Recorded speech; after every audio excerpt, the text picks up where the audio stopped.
đang shopping ở Hokkaido. Còn đây là bà má, là má và cậu Chí đang shopping.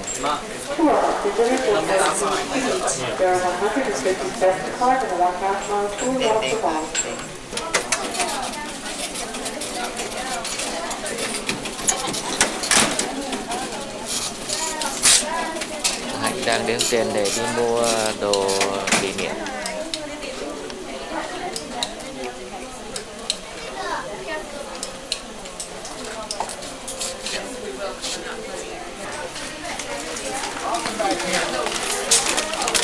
I'm going to take him out the hallway. All right.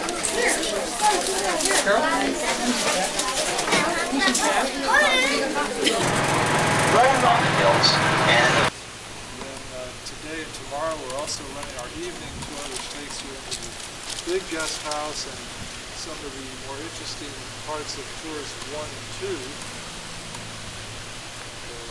Watch different times of the day in which to see it. I shouldn't say cement white elephant expensive to maintain in California, Philadelphia.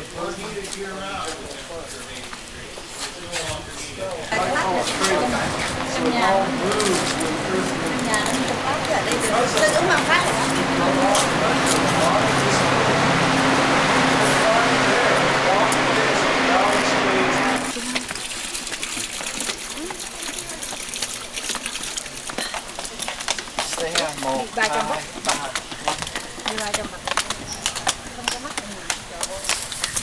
out of southern Europe, with church dominating the scene up at the top of the hill, the homes of the wealthy, the villas around the church, as a showcase for children. This building, then we'll head over to the main house.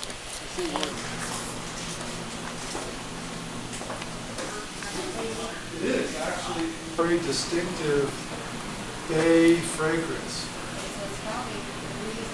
It's related to the, I think the Italian laurel, which is the one that we use more in cooking. I mean the Italian bay. Get a little confused.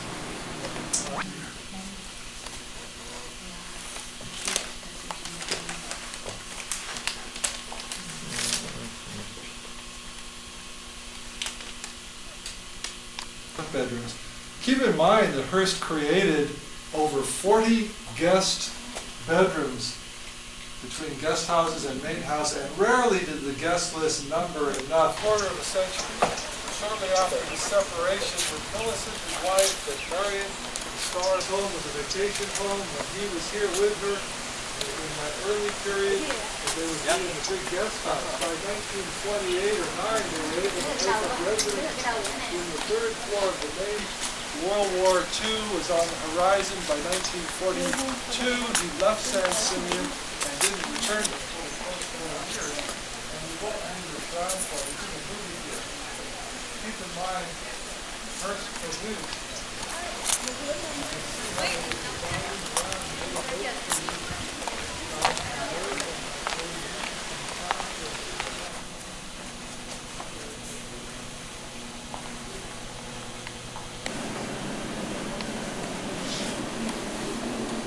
Đây là phòng tập. The ceilings were taken out of old war-torn structures. Whatever was salvageable was used, whatever was not was reproduced, working for him here. And of course there are a few modern touches like this little nightlight from Louis. Reference to Christ's life, in hoc signo, in his Son. Keep in mind that Hearst loved fabric, elegant fabrics, and we have been very lucky to have had most of the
Kiểu gì chứ mình cứ đứng thộn thôi.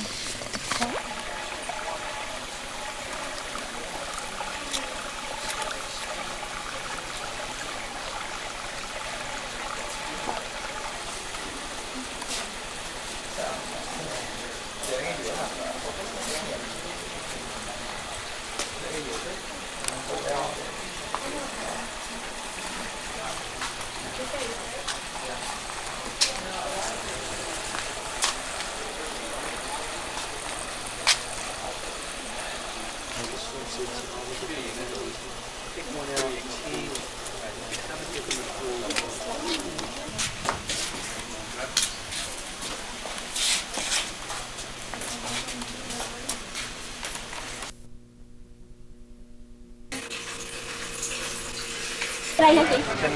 Chị bỏ vô đây, em rửa tay, em có nước đổ nước ra không chị? Em nghĩ là mình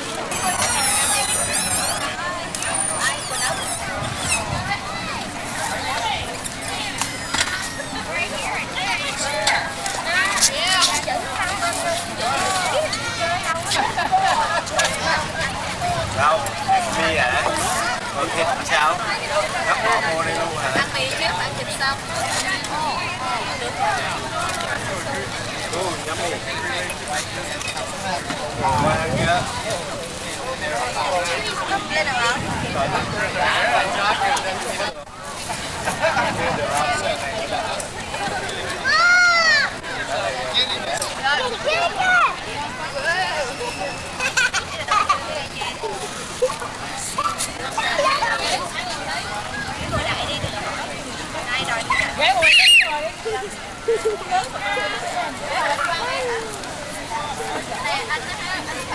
Biết là người đẹp ra thì phải lo bếp chứ. Trời ơi, may đó, anh rồi. Kiểu nào quăng là hai ba bà bây giờ đó.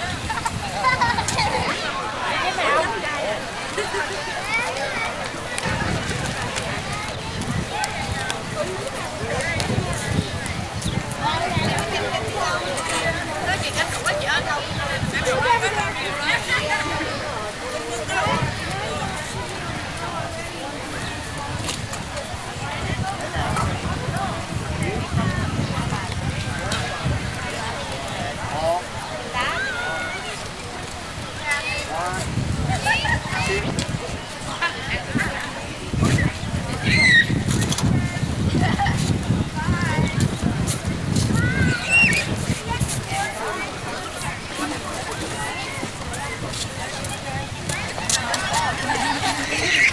Đâu? Nào nướng gà trí nữa kìa, ngồi xuống.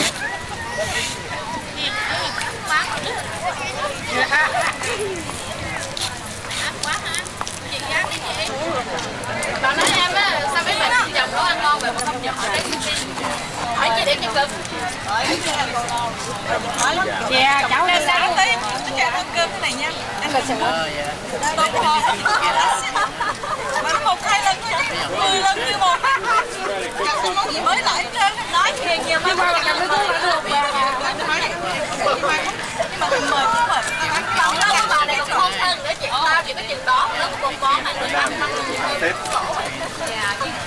Cho một hai món. Giờ tới ngày nhà phải nhập bọn với lại tham quan rồi. Mẹ này cũng đặt Quay lâu ấy vậy. trong tim. Đổi tụi hướng tìm tìm.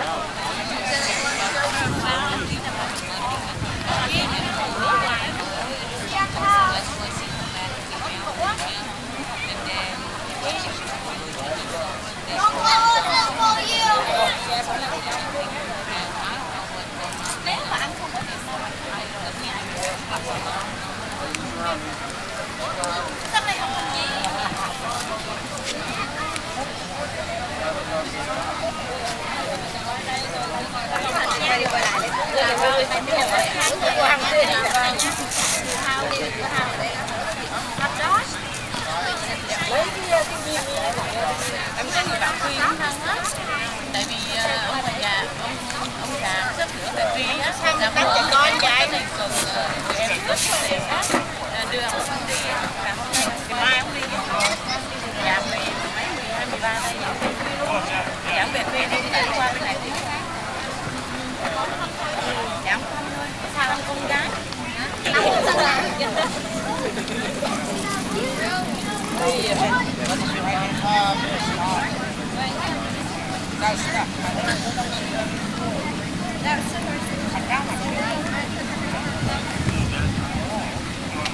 My life's more worth more than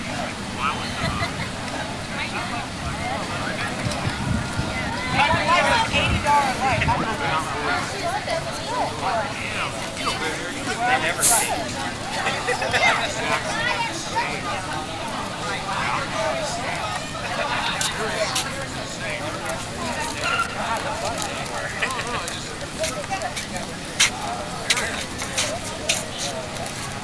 Did he go?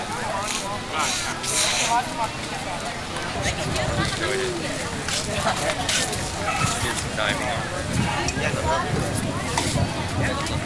Just want to the beach,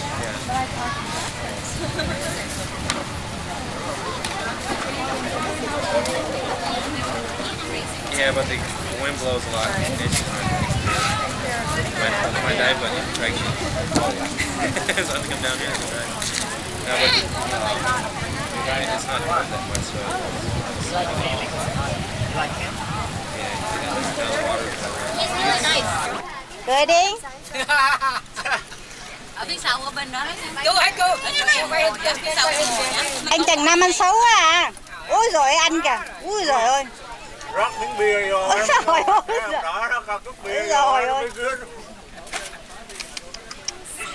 Anh uống chuyện này là thôi á. Sai rồi. Anh giờ qua nó làm trò đó, làm trò 36 triệu đó. Thầy Nam ơi, năm nay 5 tuổi của em đó. Nó nói 5 tuổi.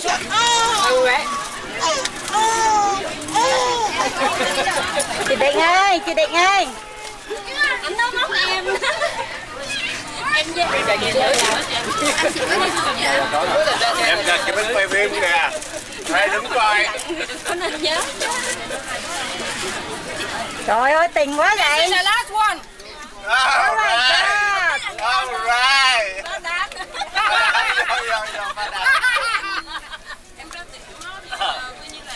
Định ơi, nói cái gì đây nè. Quay chị nè. Chạy rồi.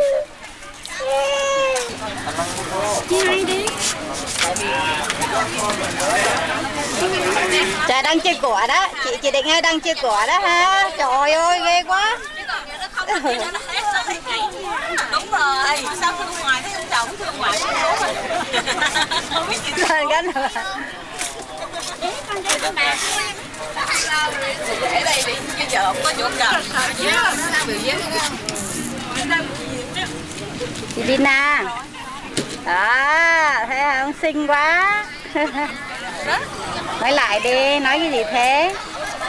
Quay nghề lắm đó, cái này là mới học ở Hollywood về đó. Trời em mới đi Hollywood về tài tử doanh nhân không đó chị.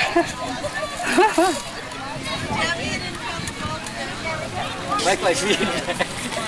Trên tay còn xách đồ nữa. Trời ơi, mình đi sao mình thấy mình khổ.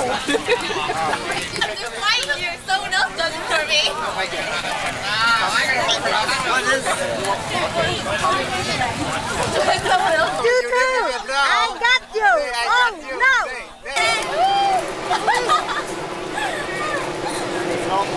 Đi dạy chèn đấy.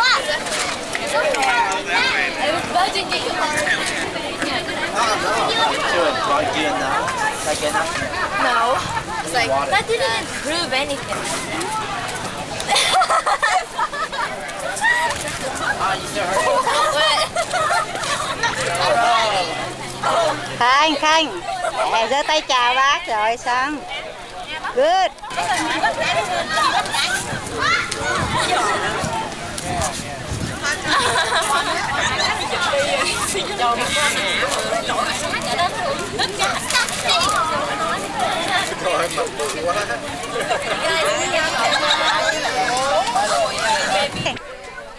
Ready? Ok. Nào, nè, hai giờ em No. coi chị thích. Nhảy đi. Nhảy. Oh, ok. Nhảy. You too. You too. No, no. You same thing. Oh my God. Oh, no.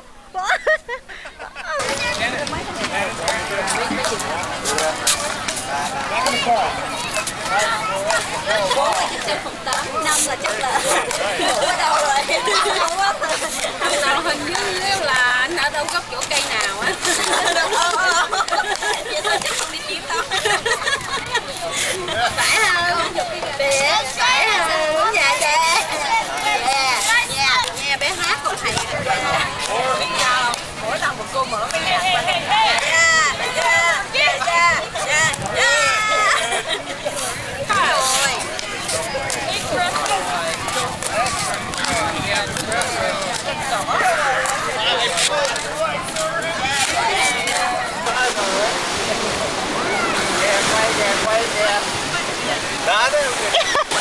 So, 2 more hours. I'm gonna go to the airport. Wow. Yeah. See you next year. Okay. You better go up there Okay. with all the family. Okay. Remember that. Okay. See ya.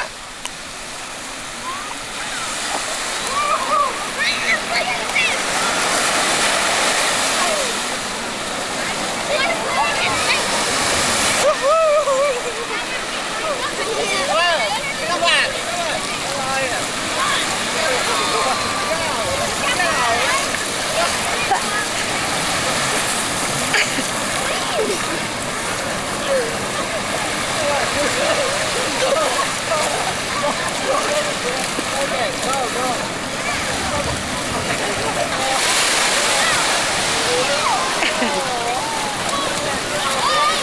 Chết rồi, hai ông mà đi ăn hiếp một bà thế này chết rồi.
thời gian có bầu cũng mệt nữa mà nước lên rồi cũng mệt.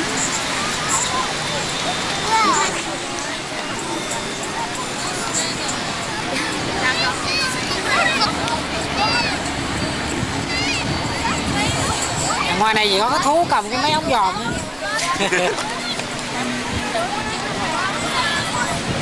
Trong kia năm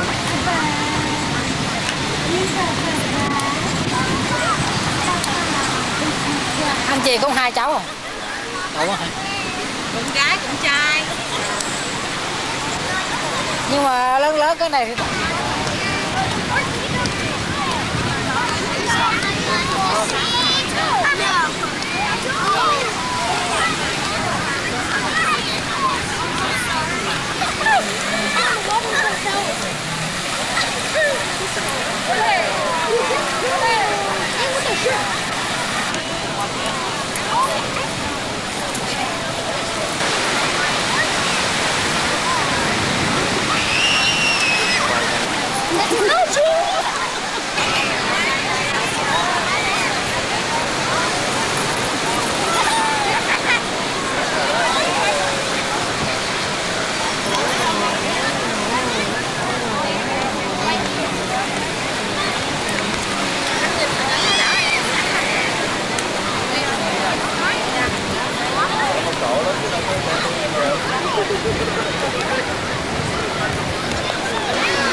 You're so good, man. Oh, good.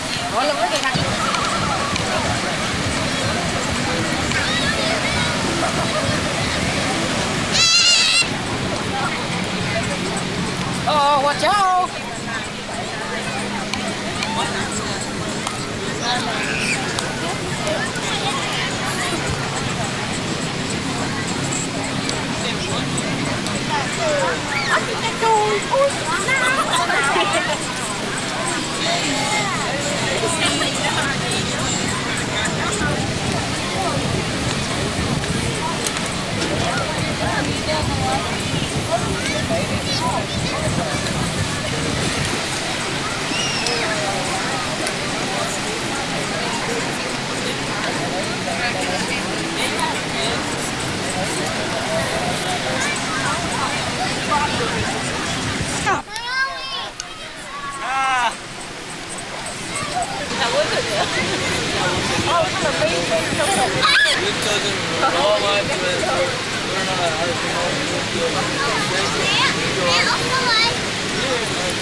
Bé.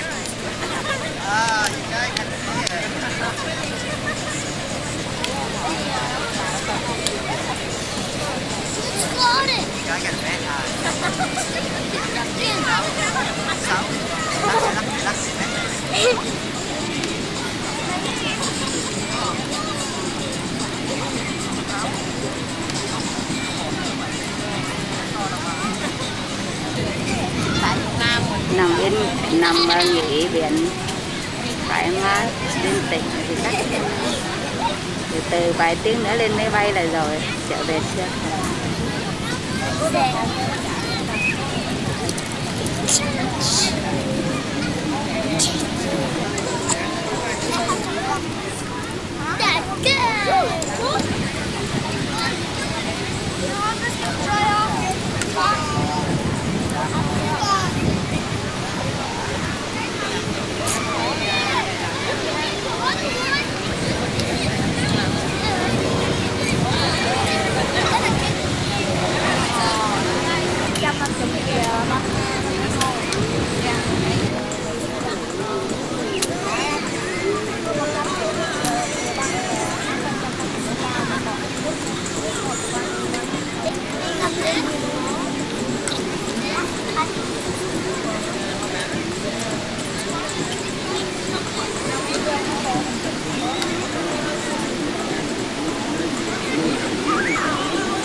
battery. Hết hả? Nó sát battery. Hết chưa? Hết pin chưa? Chưa.